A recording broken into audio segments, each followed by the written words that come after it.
The transit method has become one of the most powerful tools in modern astronomy for studying planets beyond our solar system, allowing scientists to infer the physical and chemical properties of distant worlds by observing how they interact with the light of their host stars. When a planet passes directly in front of its star from the perspective of a distant observer, it blocks a tiny fraction of the starlight, causing a measurable dip in the star's brightness. Although this reduction is often extremely small, it carries an extraordinary amount of information. A minute portion of the starlight filters through the thin layer of the planet's atmosphere before reaching the observer, imprinting within its spectral features that reveal the presence of specific molecules.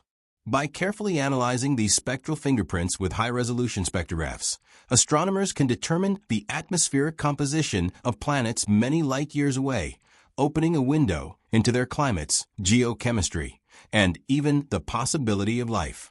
In the case of Earth transiting the Sun, the effect is especially subtle.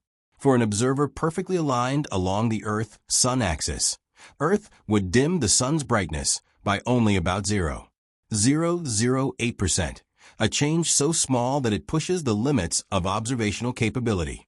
Yet, despite this faint signal, a sufficiently advanced space-based telescope equipped with a sensitive spectrograph could, in principle, identify key atmospheric components during such a transit. Among these would be oxygen and methane, two gases that coexist in Earth's atmosphere in a chemically unstable balance. Their simultaneous presence is widely regarded as a strong biosignature, since maintaining both gases in significant quantities typically requires continuous replenishment by biological processes. In addition to these natural markers of life, Earth's atmosphere also contains trace amounts of synthetic compounds, such as tetrafluoromethane CF4 and trichlorofluoromethane CCl3F, both of which are chlorofluorocarbons produced almost exclusively by industrial activity. These molecules do not arise naturally in large quantities and can persist for long periods, making them compelling technosignatures, chemical evidence of an industrial civilization. The idea that extraterrestrial observers could detect not only life, but also technology on Earth through transit spectroscopy motivated further theoretical investigation. In 2014, this question was explored in depth by a research project involving an undergraduate student, Henry Lin, who has since become an assistant professor in the physics department at Princeton University. The goal was to assess whether the spectral fingerprints of industrial pollutants would be detectable in the atmospheres of exoplanets using realistic observational assumptions. The resulting study demonstrated that certain chlorofluorocarbons have strong absorption features in the infrared part of the spectrum, strong enough to be detectable with future space telescopes designed for this purpose. This work expanded the search for extraterrestrial intelligence beyond traditional radio signals, suggesting that atmospheric pollution itself could serve as a beacon of technological activity, visible across interstellar distances. If Earth can, in principle, be studied in this way by distant observers, it is natural to consider from where such observations might be possible within our own solar system. Any observer located in or near the ecliptic plane, the flat disk-like plane defined by Earth's orbit around the Sun, would periodically witness Earth transiting the Sun once per year.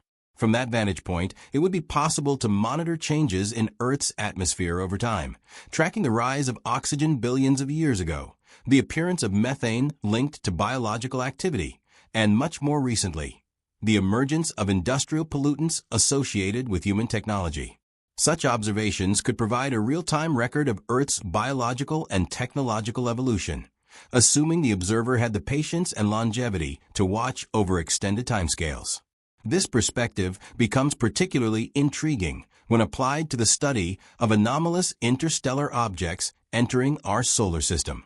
If an advanced extraterrestrial civilization wished to study Earth discreetly, one efficient strategy would be to send probes along trajectories aligned with the ecliptic plane. Even more advantageous would be retrograde orbits, meaning paths that run opposite to the direction of planetary motion.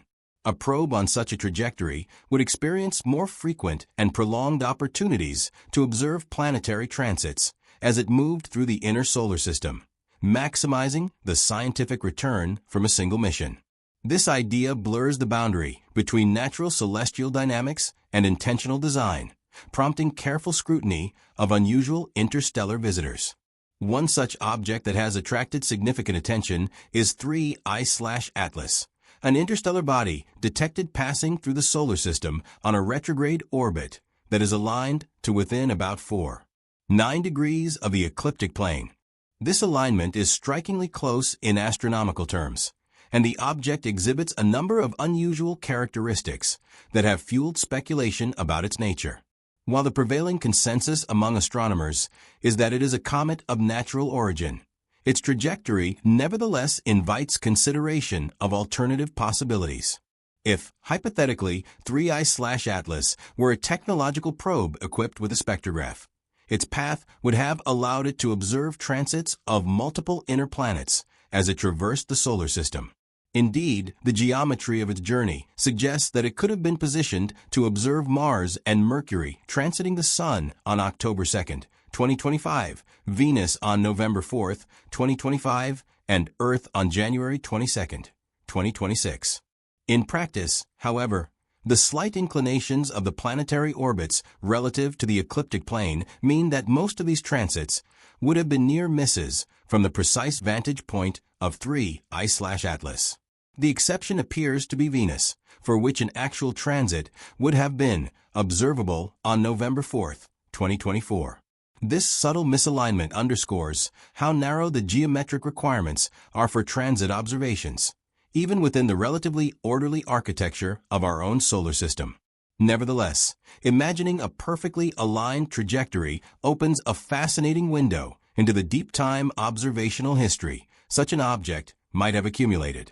Had 3I/Atlas been exactly coplanar with the ecliptic, it could have detected Earth's biological markers thousands of years ago.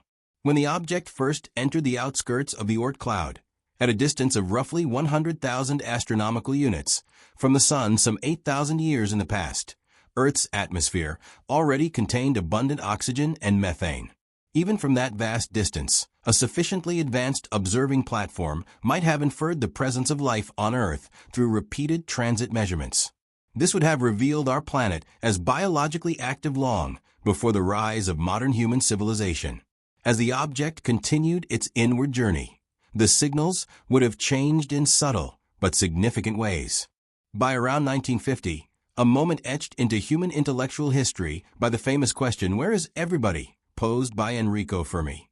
3I/Atlas would have been at a distance of approximately 1,000 astronomical units from Earth. At that range, it might have detected the early signatures of industrial pollution in Earth's atmosphere. The rise of chlorofluorocarbons and other synthetic compounds during the Industrial Revolution would have marked a clear transition from a purely biological planet to a technological one, signaling the emergence of an industrial civilization capable of altering its global environment. By 1977, the year the famous WOW signal was detected, 3I/Atlas would have drawn even closer to within about 600 astronomical units of Earth. From that vantage point, the accumulation of technosignatures in Earth's atmosphere would have been even more pronounced, potentially accompanied by other detectable signs of technology, such as artificial radio emissions or changes in surface reflectivity associated with urbanization. Finally, on January 22, 2026, when Earth will be nearly aligned with the Sun from the object's perspective, 3I/Atlas will pass within just 2.35 astronomical units of Earth. Although the alignment is not precise enough for a perfect transit observation, the proximity alone highlights how close this interstellar visitor comes to our planet on cosmic scales. Taken together, these considerations illustrate how the transit method is not merely a tool for discovering distant exoplanets, but also a framework for thinking about how Earth itself appears to the cosmos. Our planet broadcasts its biological and technological status through subtle changes in starlight, readable to any sufficiently advanced observer positioned along the right line of sight.